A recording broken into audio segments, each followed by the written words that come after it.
Today we'll uncover the fall of Rome.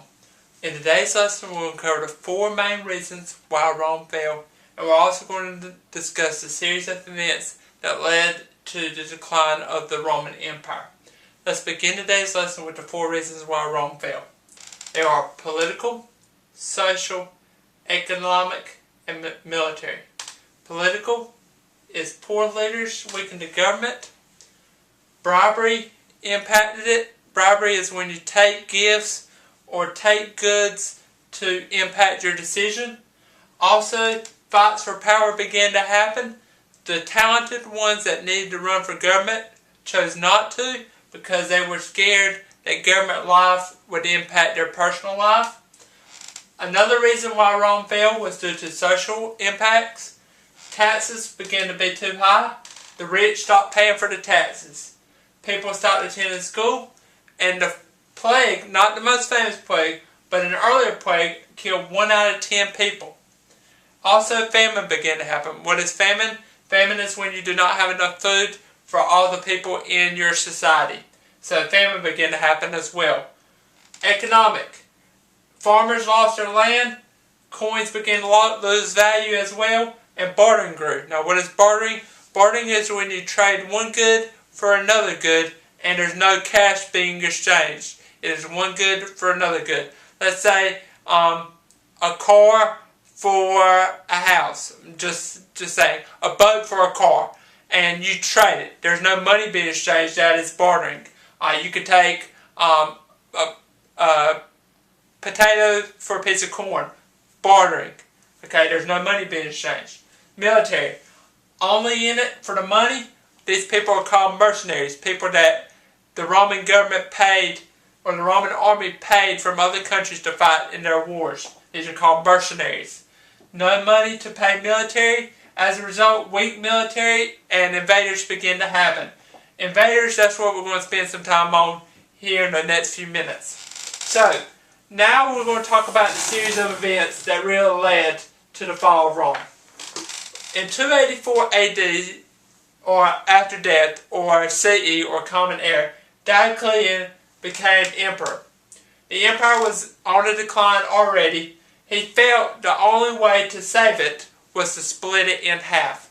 So the big Roman Empire was going to be split in half into two empires.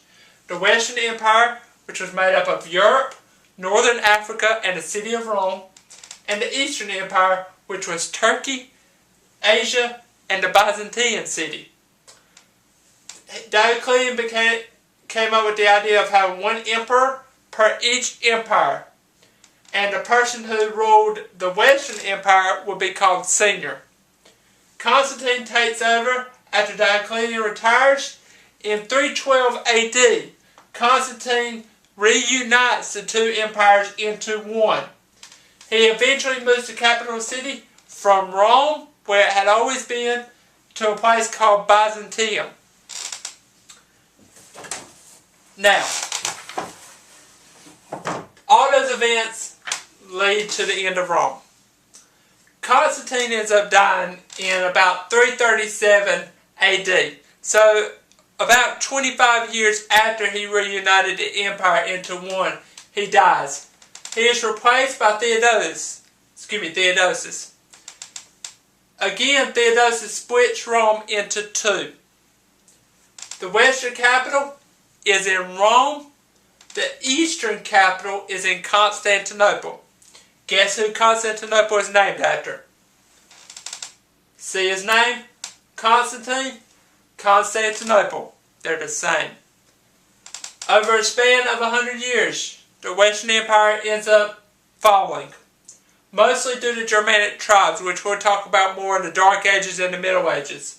Visigoths, Vandals, those two groups eventually invade, and they eventually kick Rome back.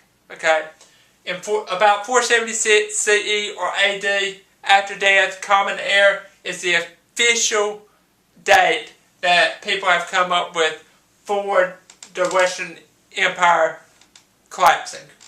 The Eastern Empire, though, does not collapse for about 1,000 years. The Byzantine Empire is the name of this empire as it goes forward.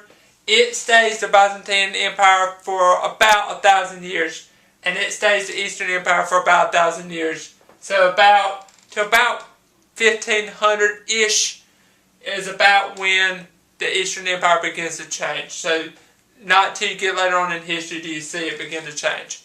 So today we have talked about the four main reasons why Rome really fell: political, social, economic, military. We talked about it. Diocletian became emperor. He divided Rome into two empires, Western and Eastern. Then Constantine takes over. Constantine ends up dying, or he reunites the empire into one. Constantine ends up dying. He's replaced by Theodosius. Theodosius splits Rome into two, and as a result of invaders, Germanic tribes coming in, the Western Empire eventually collapsed around 476. The Eastern Empire eventually goes on. Now, Rome is still there today. Rome, the empires may have collapsed, the city of Rome is still there. It is one of the most visited sites in all of the world. So, Rome is still there, even though the empires collapsed. This is the Fall of Rome lesson for today.